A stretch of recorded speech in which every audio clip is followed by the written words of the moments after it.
members and guests. This is the USIBC webinar. It's about AI in India today. We're really looking at India expertise and experiences and how AI is being used in a very applicable way, not only for India and the Indian market, but how the Indian ecosystem is supporting it for the broader community. For those of you that know USIBC, we have instituted a series of thought leadership exercises. And today I am super pleased to launch a thought leadership program, a quarterly webinar series around digital and IT services innovation. And there's no better topic than to talk about AI. And there's really no better partner than JSA. And having met Prabir Roy Chaudhary and his team, we're in for a really exciting conversation today about the potential and future of AI within an Indian context. We also are super pleased to pull in a few members. I don't want to steal your thunder, Prabir, so I'm going to hand it over to you to give a bit of a scene setter and introduce our member speakers. Just to set the agenda, this call is being recorded. We are going to have a short conversation with our thought leaders and our members to be followed by a few questions and answers. At that period of time, members and guests may ask a question. Please drop those questions into the chat, raise your hand, or come on video. We would love to showcase you and have a flexible, kind of organic conversation. And then at the very end, we're going to talk about other topics and issues that we may want to bring into this larger, longer term initiative. So with that, Prabir, the microphone rhetorically over to you, sir. Thanks so much, Jacob. Good morning and good evening to everyone. Because I know it's a working day, I'm going to jump right into it. I'll introduce my colleague, Yajas Setlur, who's a partner in the TMT practice. You know, Yajas and I are part of the FinTech initiative of the firm. So he works with me. He will be, collaborating with me on today's session and talking about the AI initiative that the government has done. And also, be part of the panel that we'll be discussing with Vaibhav Gupta and Madhur. I'll also just give a brief overview and introduce the two panelists. So I have a very detailed biography of Vaibhav and Mayank, and they're both very distinguished speakers. I've pulled out a lot of material, but I'll keep it brief. So I'll introduce Vaibhav first, since he's on top.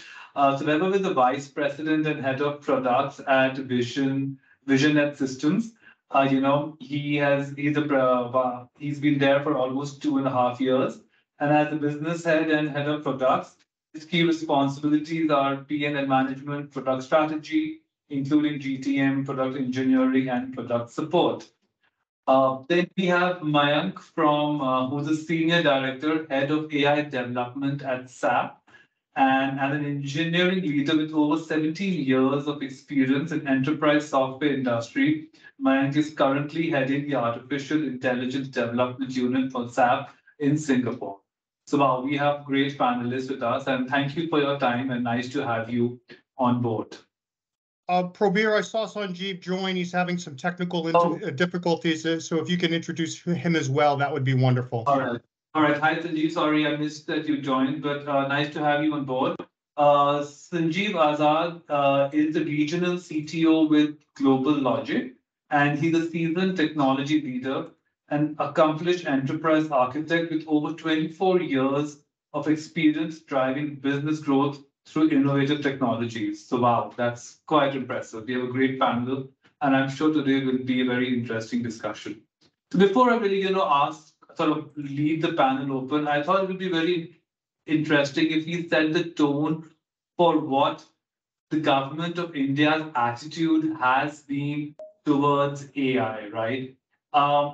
As you're probably aware, the government of India has sort of taken contradictory stances in certain ways towards the regulation of AI.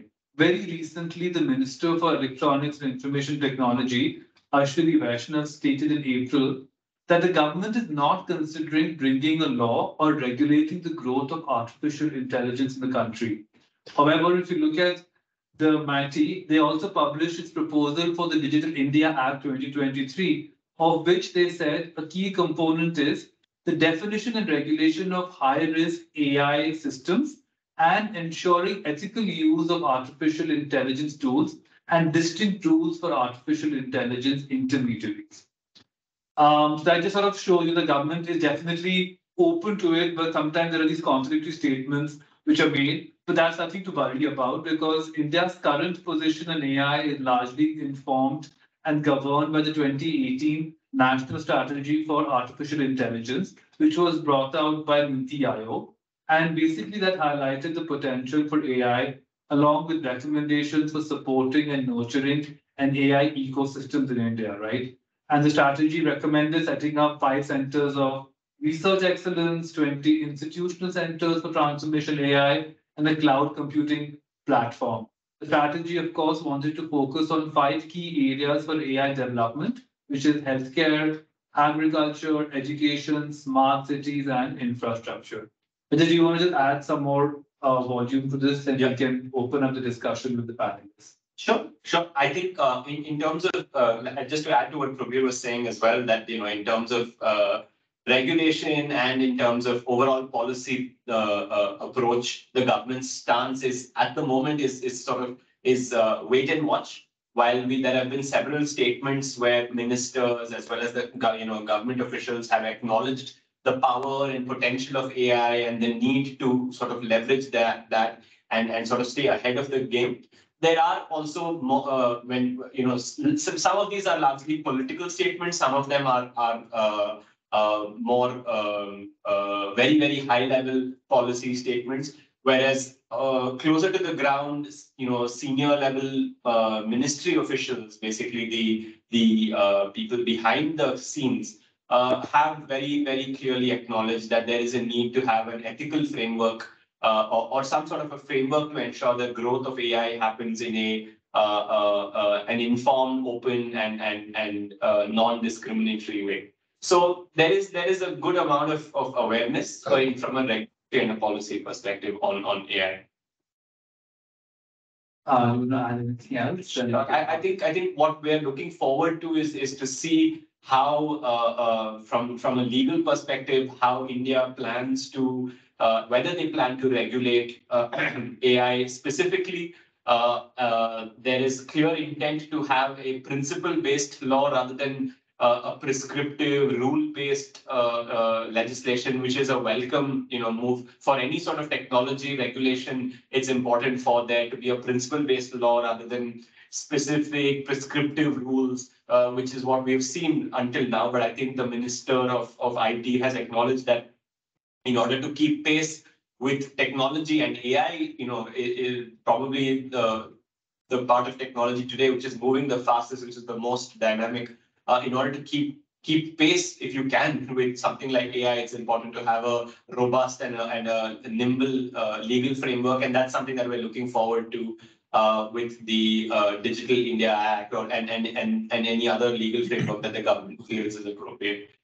And also just to add, the government's approach to ChatGPT, which has been quite controversial for many people, has been quite positive, right? Government has announced initiatives around incorporating AI into governance and public digital goods services. They've in fact mentioned including a ChatGPT-powered WhatsApp chatbot to generate answers to questions on key government schemes, right? So they just show that government is open to incorporating AI. But I think, as Ajit was mentioning, the use and the ethical principles surrounding AI will have to be discussed. So that's sort of laying out the framework for, the question we normally get asked is, what is India's stance? What is the regulation governing AI? So that's where we are. But that's enough from our side. I think it'd be good to really, open up the panel. And I think I can start with Vaibhav since he's on my left. On my screen first. Vaibhav, hi. Since as head of product and vision and systems and engineering that is happening, why don't you tell us about, what is it that you're currently working on with AI? What is it that, your company's vision is towards this new initiative that government has launched? So See, AI has been adopted in India for a while now. Specifically speaking in context of my industry, the BFSI industry, um, there has been a lot of usage. Chatbots, of course, are probably the most prevalent use case. They've brought in immediate ROI. Then statistical scoring models are being used by banks and non-banks for credit assessment. That has brought in an immediate ROI. But the major challenge today in scaling up AI to wider use cases is around data availability. A lot of data is still locked up in unstructured documents, sometimes in paper documents. And well, unlocking that is the use case that we work on. So one of my flagship products is called Docu.ai. It's an IDP or an intelligent document processing system. We basically process these documents, classify them, extract data, and then that data is passed on either to the downstream systems or we do the analysis of the data on our own, depending on, of course, what kind of processing the customers are interested in. Um, Now, speaking beyond, what we do today, uh, one thing that's not well defined in India is around the data privacy itself. The data protection bill has been in discussion for a long time. I think the government is planning to bring it in sometime this year, is what I last heard. So as and when that happens, I think it would really pave the way for democratization of data, probably, if that is the right phrase, right? There is a lot of innovation that's still possible. So one thing that we are exploring is in the NLP and energy space. Given the number of languages that are used in India, um, for them to, the local language speakers, whether it is down south or whether it is in the east, to have them access content and to have them, communicate on par with a Hindi speaker or an English speaker. It's important that the NLP and NLG algorithms really scale up. Now, for that, you need data to be available for training these models. You mentioned Chat GPT, but Chat GPT works well with Mhm. English. How do I use that in Tamil, right? So for scaling up a large language model or under these generative AI models, you need a lot of data. And for creating models using that data, you need strong laws, strong in terms of very clear laws. You brought up the thing around them being principle based rather than prescriptive. I think that's a good principle to go by. But once we have that in place, I see a lot of innovation already happening in that space. I know of an organization, Reverie, I believe, that's been there in this space for a long time on the NLP side. There are others. The government itself, I think, is in doing an initiative called Bhashini, I think, which is focused on local languages, right? So, from again, I'm speaking in the context of my industry, which is banking. I see a lot of potential going forward in making an impact at the grassroots level by adopting AI, right? So, a customer journey personalization today. Today we treat all customers with the same stick, but there is a lot of scope of understanding the context where they come from. Use social media feeds, for example. Again, the data privacy thing comes in terms of what laws are applicable. Combining all of that, we can not only scale up the kind of financial inclusion that we have today, and also take it to a much wider set of audiences beyond just the English speaking audiences that are often the targets of banking institutions today. Yeah, thanks, Vaibhav. There was a question for you, but I just wanted to address two comments that you mentioned. You're correct that the government is focused on ensuring resources in AI and natural language, and they have announced these plans to incorporate this through the Digital India Bhashini portal. which is what you were mentioning. And also to your point on collection, a central framework for collection of data, there was this draft framework of the Indian AI stack in 2020 that it was released by the Department of Telecommunication, right? And which was basically, it was supposed to set up a 6-layer stack that focused on functions such as consent gathering, storage, AI, machine learning, analytics. So I know that it was there in the framework with the 2020. We have, of course, nothing moved forward, but I guess there was a policy, there was an intent. I think now the idea is to move sort of forward because these principles have been thought of by the government. So it's not the government hasn't thought of it, right? But I'll take a question. I think Abhishek, if I'm not mistaken, I'm trying to see. You have a question. Abhishek Yeah, Jain. I just Hi. yeah, hi. I'm Abhishek.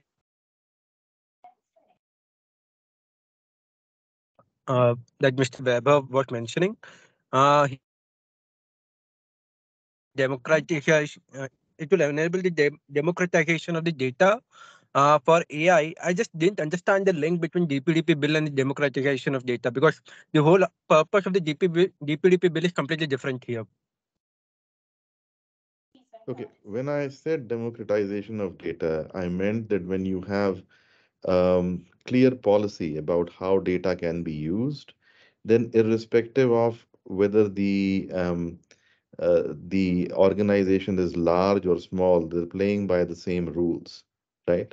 Now today, uh, an organization that's already playing in the European space would probably create something that's aligned with the GDPR. And as and when this policy framework comes in, they would have a head start as compared to anybody else who's operating only in the Indian space, because there are no rules as such today.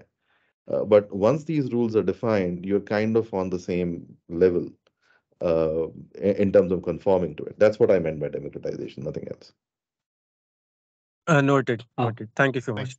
And I'll jump in there in terms of how privacy laws and policies help big data, where AI will tap into that big data.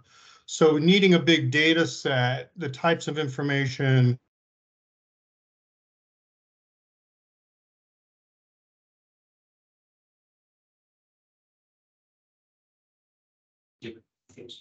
Yeah, I think Jacob is frozen, but we can sort of carry on. I don't want to stop the conversation. I wanted to ask Mayank, you have, I was just looking at your CV and it's actually fantastic. You've actually been instrumental in establishing AI development capabilities in Singapore, spreading them across Asia, Europe, and America. And you've led the ideation prototyping of, over 15 AI applications, right? So, man, in your sort of vast experience, and in the global sphere, what are you seeing based on the Indian government policy? And I don't know whether you can talk about SAP and what their outlook is towards the government. It would be great to hear your views and how you are planning as a company to sort of roll out initiatives in India. Sure. Thanks, Prabir. First of all, thanks a lot for the invitation and happy to have this conversation. So let me share a bit about what we are doing. So we started this whole journey of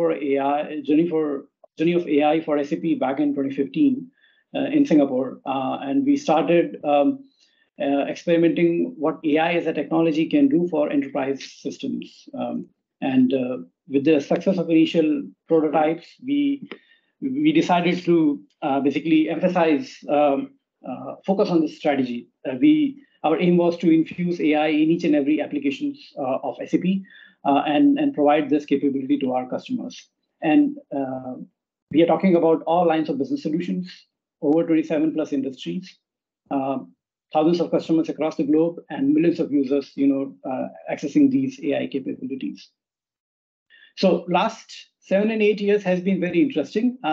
Barring last 2 years, initial 5 years has been all about exploring this as a technology. All the customers were trying to experiment what AI can do for them, what benefit it can bring in. And when the COVID hit, surprisingly, we saw accelerated adoption of AI as a technology, because then customers had no choice. They had to digitize their infrastructure. And with the digitization of their infrastructure, infusing a new technology is much easier rather than infusing a technology in existing infrastructure. So surprisingly, we saw adoption of AI in the COVID times, on an upward trajectory. And by the time majority of the industries across the globe had already experimented with AI, some industries got successes and some also faced challenges. They understood what it takes to adopt AI within their business process. Data privacy, data availability, digital infrastructure, of seamless progression of data from source to end user. So all of these challenges were already met with in the initial 4 or 5 years. And when COVID came, it gave confidence to the industries to how to resolve those challenges and how to move forward. Last 2 years has been very interesting. The innovation, the amount of data which got generated, barring last 2 years, previous 5 years, in last 2 years, that has, I would say, tripled in terms of the compute power which we have in last 2 years, in terms of the technology innovation which we have through these large language models, foundational models, conversational AI capabilities, and the adoption of a generation of data with so many disconnected devices and connected devices has accelerated the adoption. And now, talking in the context of India as a market and India as an industry, we realize that because India has been very unique landscape when it comes to adoption of digital space, both in consumer as well as in industrial domains. We have seen a lot of bold steps as compared to other markets. In India, organizations, both small as well as large organizations, are pretty confident in terms of adopting and embracing AI into their existing business processes, and they don't shy away. There are a few reasons behind that. One, I would say it's not a very nice to have a reason, which is not so strong regulations of AI within that demography. And second, which is a positive reason, which is acceleration of digital infrastructure, which has happened in the last 5 years. So these two sole factors have fueled the adoption of AI, generation of AI data, and experimentation in a very bold manner, both from small, medium, and large enterprises. And across all the industries, we are seeing that organizations from education, from healthcare, from agriculture, finance, all of these industries are adopting AI at small as well as complex business processes.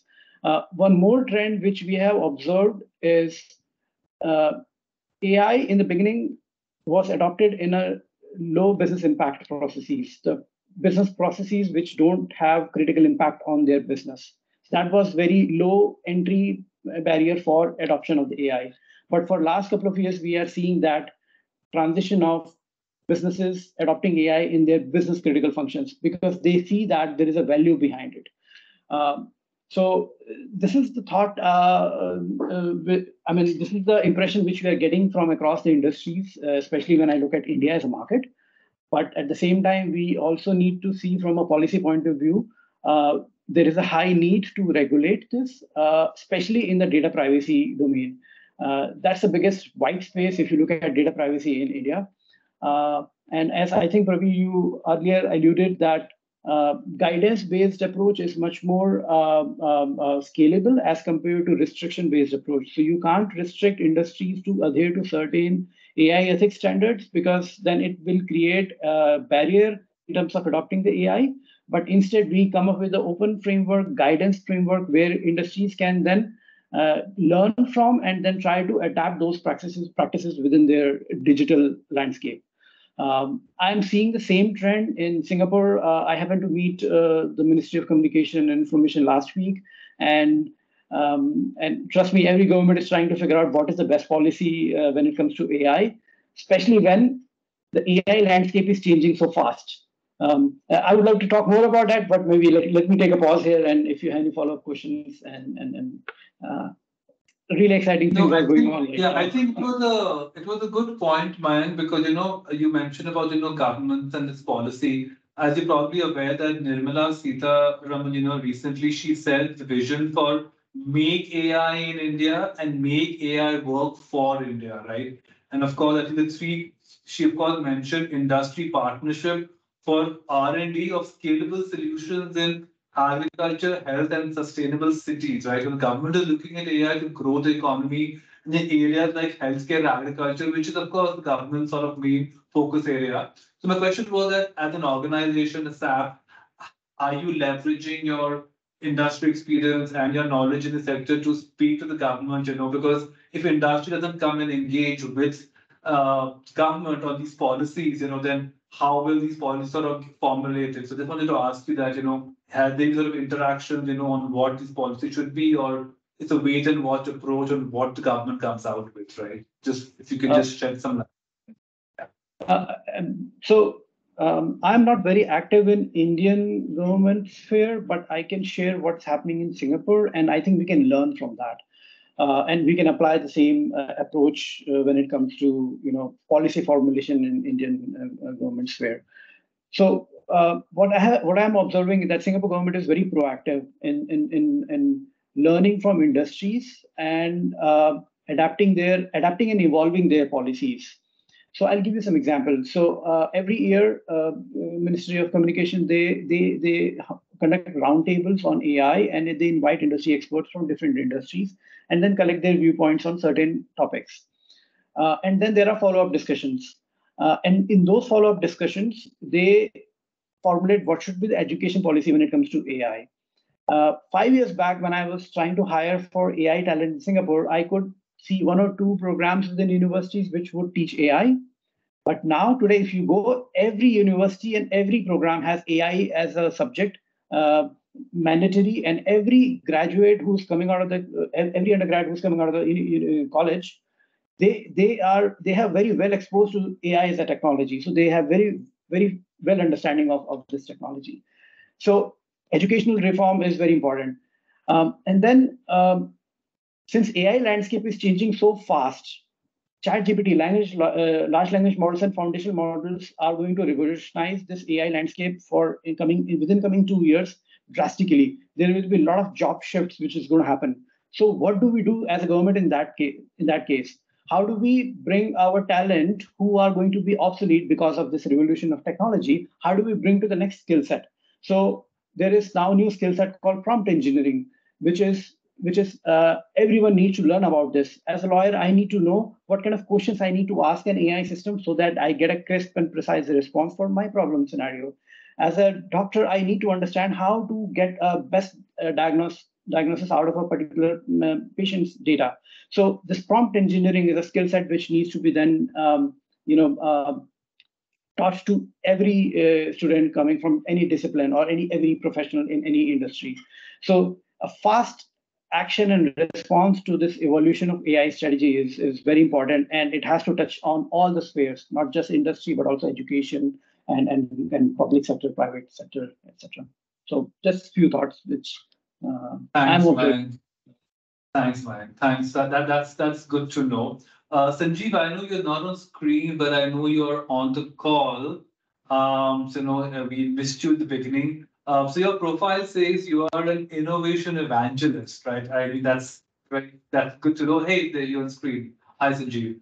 Hi. So Sanjeev, you're the vice president of technology and architecture at your organization, and you have over 24 years of experience, as I mentioned initially, in growing innovative technology. So, it will be great to know, that Global Logic and the company you work with, what is it that, your take is. We just heard what, Mayank and Weber had to bring in, just good for you sort of giving your perspective as well. Sure, definitely. So first of all, thank you for giving me the opportunity to share our perspective. So I was hearing Mr. Sharma on that one, right? So that AI is now revolutionizing, and then we have their mandate skills are there, right? So we need people, the people who actually knows how to leverage the power of AI. They are going to stay. Rest will be eliminated, right? That's a simple funda, and that's a simple rule we have. So in Global Logic also, because we are working with many customers and they are into the platform development, and every platform or a product, now that AI is a kind of integral part of it. So it cannot be ignored. Initial days, people have an excuse. Okay, we have a security concern. We have we have a people construct and all the stuff. Now it's a mandate, right? And recently in November, that Chat GPT or any large language model now is getting into very into the prime state. It is very, very essential that how we can think of to make the best use of this technology to increase our employee productivity, to increase the customer experience, to automate our complex and lengthy processes altogether. And that is where we are doing a lot of innovation. And I would like to talk about two things we have. Number one is that we have recently transformed our employee experience, employee onboarding experience, right? uh, because the people who we are hiring, they are Generation Z. They are, they are the next generation people, not like old age like me, right? So they know how to deal with the latest technologies, devices, and all stuff. So that is one. We have actually established the Metaverse platform, and also we have actually tried to build a pull culture. So when you say pull culture, is that we associated our employees with a kind of their KPIs with the tokens. We call it as a glow coins. So basically it's a blockchain based KPI reward system. And we are actually, in fact, if you want to submit a feedback form, or if you want to complete your HR training, for example, we are associating that activity as their KPIs, right? So that they can, they can complete their training on time, as well as making sure that we are not having push mechanism and wasting everyone's time. That is one area. On the generative AI, because there's a huge power of that generative AI, especially the LLMs, the GPT-4 or GPT whatsoever, right? There are multiple versions of it, right? Now we are trying to leverage that for searching information, so that through that GPT, for example, we can actually do the federated search of the entire ecosystem and get that information in one shot learning kind of thing to our employees, so that they can get that information in just go. So there are so many innovations are happening in Global Logic, and I'm more than happy to get into further detail, but I don't want to steal the thunder. I think there are so many speakers I have seen, but happy to answer if any specific questions we have. Thanks so much, Sanjeev. I think from our audience, we had a very good question. From Nip. Nip Singh, I think, is had a question which was pasted in the chat. Would you like to come online and ask the question? Otherwise, we can sort of read that out. Yeah, let me read that question. Prompt engineering. Sanjeev, welcome. Yeah, prompt a new skill in the AI generation, right? This is the question we have, right? No. I think Nip's question is there any policy or system in place for how do we prevent fraud in the context of AI, and particularly with respect to personal data and for business? I can do it. Excellent. Yeah, so excellent question. Actually, this question is every other person, in fact, all of our customers asking, what about security? We got Chat GPT. If you make a query to the Chat GPT, the entire communication or the conversation goes to the GPT server. So, and that's where recently you might have heard about that Samsung case, for example, right? Some coder actually have published the code, and that goes into a very bad state. And that is where we are educating our audience or our employees, so that don't share any confidential information in the Chat GPT, because that's open source, number one. And the second flavor, we have a paid services from OpenAI. So you can go with the paid services, but if you read their policies, they said, okay, they can keep the data for 30 days for audit and compliance, but they will not use for their training purpose. But still, customer has a concern, right? And all the stuff. And now, because we have these challenges still, and there is no common and standard policies, data protection, policies in place, we are exploring some open source, free and open source, so that we can leverage the power of GPT engine, for example, right? There are some free open source as well. We are training that we are training with our content, but just to make sure that we are not exposing that confidential information or customer proprietary information to these kind of engines, unless we have a production scale with full compliant systems in place, number one. Secondly, we are also building capabilities from the governance standpoint. Let's say Google, Microsoft, OpenAI, they have their own AI responsibility kind of policies together. Now we are collecting all that information, working with the legal team, working with our IT team, just to make sure that we spread the message that okay, what to cover, what not to cover, and what are things we need to consider and have a right guidance and knowledge in place to make sure that we are not breaking anything customer confidential information to them. So it's a right checks and balance. Everyone is doing it, I'm sure that, but right now we are reviewing it. Plus, we are more focusing on that how we can leverage the open source technologies so that we can have the complete control on the data, and that is something we can maintain. And that's where the enterprise are going to leverage those kind of ecosystem in place. Got it. Thanks a lot, Sanjeev. So I'll ask the other panelists to step in if they have any thoughts. So raising customer awareness, evaluating, the policies and I guess internal guidelines of some of these AI models. Going with open source and where possible, open source technology for these services. So some of the points that Sanjeev covered. Anything to add in terms of fraud prevention and preventing misuse? Vaibhav, I can see that you've unmuted. Go ahead. Yeah, I was saying that eventually it would be some element of self-governance, as was pointed out by the previous panelist. Responsible AI is about the organizations ensuring ethical, fair, transparent, uh, human-centered practices, right? But at the same time, the government needs to step in. If I remember correctly, EU passed an act some time back where some critical guidelines were set up so that while the organizations have their own play, there is a minimum framework that legally binds the adoption of AI in their products. So we would need something similar in India as well.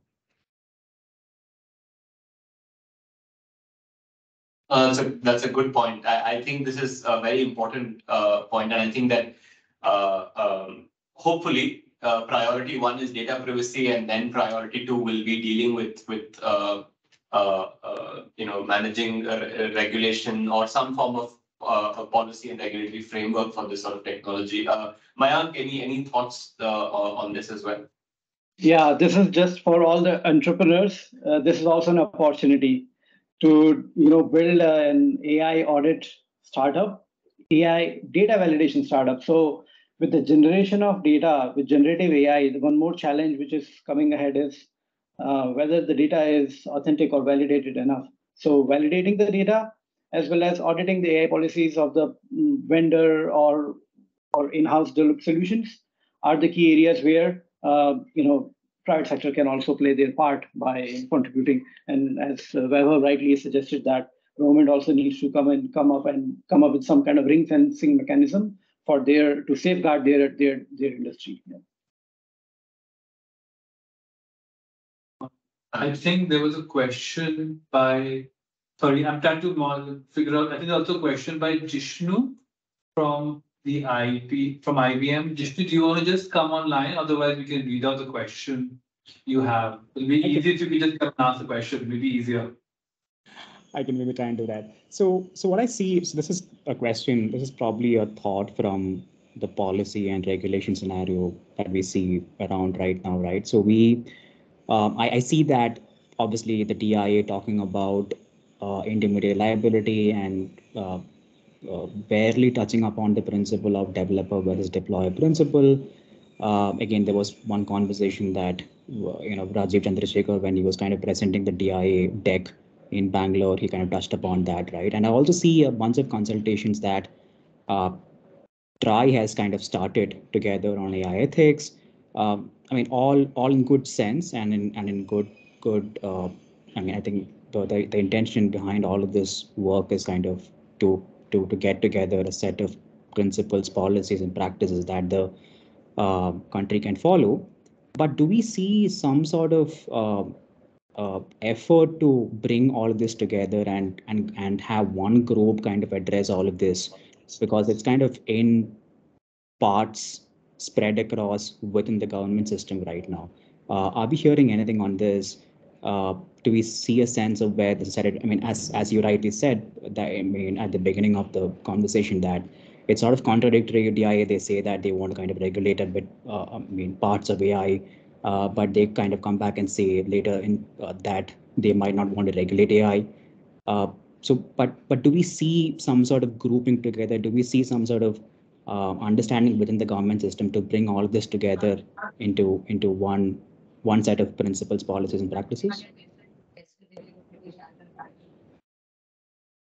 Mayank, do you want to take this first? Because, this sort of feeds in initially the question that I had asked you about, I mean, though I know you said you're not really doing anything in the India angle, you're looking more from a Singapore perspective, like how are industries, sort of going forward? Because I think Jishnu's point is we have the different segments talking on different sections, there has to be a consolidated industry approach, and if you can give your view, like, I can ask the two sort of Indian entrepreneurs, which is Vaibhav and Azad, sort of share their perspective on, do they believe there has to be like a collective body going and addressing this, or because as a law firm, what we do is we end up representing our clients on an individual basis, right? We do have a policy team and we go and speak to the government on specific issues that a specific client may have, right? Again, it's not a consolidated approach because we represent specific clients who have concerns and we address them through our policy initiatives, get clarity from the government. And because there is no clear policy, it will enable these clients of ours to launch products and ensure they're not running afoul of the government's intent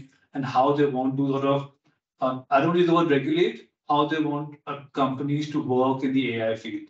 So if you can just give some perspective. Yeah, so I mean, what we are observing is that there is more of a kind of a advisory approach where we see that different departments in the governments are exchanging the best practices and ideas and how they need to come together and come up with a unified policy when it comes to digital infrastructure, trusted data sharing framework, or AI ethics policies. So there is a lot of exchange happens and alignment happens between different departments. But when it comes to enrollment enforcement perspective, I think this depends on government to government. I don't see any enforcements happening in Singapore. I don't see any enforcements in India. Europe was one unique example when back in 2017 they enforced that we need to, all the European companies have to comply to the GDPR and EU access only policies. Otherwise, they would be fined if they don't do so. And fine was, trust me, it was very big fine. So there was a deadline cut off, and every European company had to comply. So that was only one unique example we have seen, but otherwise, from in the Indian context as well, I'm sure there must be some cross department exchanges, some alignment must be happening. But again, from enforcement point of view, I don't see any evidence as of now. For a call on Dr. Dhaval Gupta, Vaibhav, and do you have any comments? Could we have Dr. Dhaval Gupta, who is, prior to this, head of policy cyber law at the government, he wants to give a perspective from the government's view. But before that, if you have sort of comment or two, Vaibhav and Sanjeev, you can give that, and we can then let Dr. Dhaval Gupta sort of also chip in. I'd be happy to hear to Dr. Dhaval Gupta. All right. Sanjeev? Dr. Dhaval Gupta, please, I welcome you to please, come and put your mic on, and if you can, sort of mention, just to let the group know that, he is currently the group business director of policy with Chase. And before this, he was the head of policy at Mighty, and he would, there you are, Dr. Gupta. Hi. Happy to sort of. Thank you very much for this opportunity to be part of this panel. And I've been hearing the esteemed panelists, and it is very nice to hear all those developments, especially Vaibhav and Mr. Sharma, very well elaborated upon. I was with Mighty for almost 16 years, and I have been thick and thin of things of intermediary liability rules and how the new act in terms of Digital India Act is shaping before I left, and now I'm currently with Chase India as a group policy director. So this field, particularly AI, has been tackled in many different ways all across the world. We did an exhaustive cross-country study, and we saw that there is a sense of regulation all across the world, but it is of a variance nature. Some countries are regulating in a softer sense. I mean, they would release certain guidelines and in a specific area. We all know that EU has come out with a broad category risk-based approach in terms of AI Act. Then you have China, which is dealing only with the recommender systems. You have Japan, you have Brazil. So there is no consensus in terms of how this particular domain needs to be regulated. Primarily, as Weber also pointed out, uh, it is grossly related to the data privacy part also, and how data needs to be regulated, and over and above, then AI has to have a regulation. So uh, the primarily there are two questions now. One question is whether such kind of regulation be a part of a monolithic act like a Digital India Act, which is also catering to many other things apart from the AI domain. And secondly, whether in a generic sense of things, can you regulate AI? I mean, it's a fast changing technology. And I remember my PhD days at IIT Delhi. I took AI as a subject and did earthquake modeling around AI with lot less of data. With right now, you have plenty. You have generative AI, which is primarily basis huge amount of data. So we dig down in detail and we realize that, now is the time that you move on to a principle-based approach. I mean, you lay down principles around a particular technology, and as and when the technology is evolving, those principles can evolve. So if you see the world across, how the legislative piece has changed, there would be a statutory body outside the government. You see Singapore, you see Australia, you see UK. There is a statutory body outside the government which is primarily responsible for standardization of the new technologies, coming out with softer regulation for the new technologies, because the technologies are fast changing. And any legislative process, be it any country, takes about 2 to 3 years for a concept paper to become a principal act. And so considering that, in principle, and I think gentleman from IBM has mentioned very correctly that the deck which was presented by MOS in Bangalore in the month of March categorically stated high risk AI systems. So the thought process behind is, let us do an agile based legislative process. And if you have been following how Mighty is dealing with that, now in a matter of 6 to 7 months, subordinate legislations are coming out. There is a stakeholder meeting which is happening, and then changes are happening very fast. So that's basically a method of agile based regulations. And Singapore is a very good example. And I'm sure Mr. Sharma is very well aware of that. So then the point right now is that let us first tackle high risk AI systems. And how do we tackle high risk AI systems? By setting out obligations on developers and consumers of high risk AI system products, and then mentioning the consequences if there are failures. So it's a regulation, but not in a stricter sense of regulation. It is setting up of obligations. And when such obligations are set, then, as Mr. Gupta Weber also was pointing out, then it's industry's responsibility to have a intermediate arrangement. There is a self-regulation mechanism which is also needed. You see, online gaming space, that is what ministry has done. Now is the time when technology is evolving so fast. Only government cannot be, regulating everything. There has to be a public-private partnership in terms of legislative process also. And having said that, that's the success mantra, if I may say, going ahead in terms of regulating this space. Now, the primary question comes is about the ethics and biases and responsible AI, whether that also is part of regulatory space, or we just set out the obligations and consequential penalties and fines on the developers and consumers of AI product. That's the question that is being deliberated. And as Mighty has already started the consultative process, it will take time. The second question which I wanted to answer, which is very important, and I think Mr. Jishnu has raised it. See, many sides of the government are starting different approaches, but just to enlighten the group, the entire process of coming out with the legislation involves interministerial consultations, which goes into a great detail. So there would be no parallel, or there would be no two set of legislations regulating the same space in general. So that will take its own time, and finally we would converge into one regulatory piece all across, regulating one side of a technology. And anything else, I'm happy to answer. Thank you. I think we have a question from Mr. Saurabh Avasthi. Do you want to come online and ask the question? Your hand is raised, Saurabh. Yeah, hi there. Hello. Sorry, there may be a problem with my bandwidth, but I'll ask the Sure. question really quick. So this is open to anybody, especially on the product side for companies. If we talk about obligations for developers, which is the first stop for fixing accountability, but also outline consequences, then I think surely that's going to have some sort of a chilling effect, right? I think that's the problem with any emerging technology. How do you then encourage innovation around it? So maybe one way to do this, and especially as Dhaval mentioned, the interministerial committee, etc., government processes as well is another reason why innovation could have a delayed impact. Could we think of, or has anybody used a sandbox example where AI solutions could be tested in live environment and then kind of roll them out?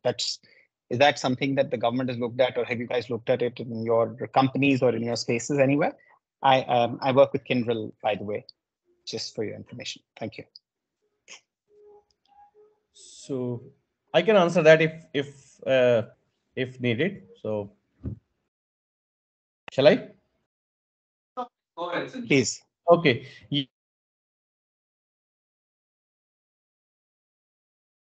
Just sake of all the, but at the same time, education is very, very important. As I said, right, you cannot stop people to do all the bad stuff, right? Because they are innocent. They might not be aware of what is the implication for that, right?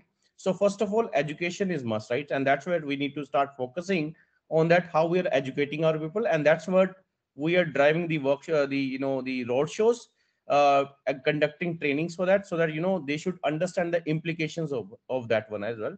Second, because we don't want to stop and kill the innovation as well, because innovation coming as a democratized way, we have a dedicated, it's called the living lab. So we have a sandbox environment which is completely disconnected from from our environment. This is where people do that, they request for that environment, they do their innovation, which is completely isolated environment, and then it's a kind of time box activity or time box environment we give. And if we see the value of that idea, then we can bring it to the next level. Otherwise we kill that over there, right? And that's why we are educating. Number one, we are encouraging people to do that innovation in this area, but that the balance has to be established in the organization, and that vary from organization to organization. Sandeep, Lola, Prabir, can I sorry. Prabir, can I just add question by Sandeep Yeah, as sure. well? So maybe let Sandeep also chime in. Sandeep, you have a hand up. You want to just Yeah, chime right. in? So not really a question, Prabir, but a quick comment as we near the end time. I think a lot of discussion around what is the policy landscape and a lot of questions. I think just it's a USIBC forum. The AI landscape is evolving so fast and so many new things are happening. I think this is the perfect space where industry and all of us have to come forward and sit and go work with the government in working out what the frameworks should be like versus waiting for it to happen. And I think this is the absolute opportune time for us to, like the previous few years, many of us have worked on the responsible AI frameworks, and those discussions have happened. I think going forward, what framework for responsible use of new models of AI, let's all work together and make sure that we are not waiting for someone to tell us, because here the industry will know much more than the government will. So it's our job collectively to come forward, see what are the best practices, what's happening in other countries, what succeeded, what failed, and hence, what can we do to help India, move forward on the India AI mission, which the Honorable Minister mentioned a few weeks back. Jacob, hi, you're back. Great. Hopefully the European internet will stay stable. Organizer's prerogative. I'm always impressed that when we do a webinar and we run out of time, it really represents the insight and the expertise on the panel here. I'm going to ask one final question and then we will wrap up. And I would ask Dr. Gupta as well to sort of consider this.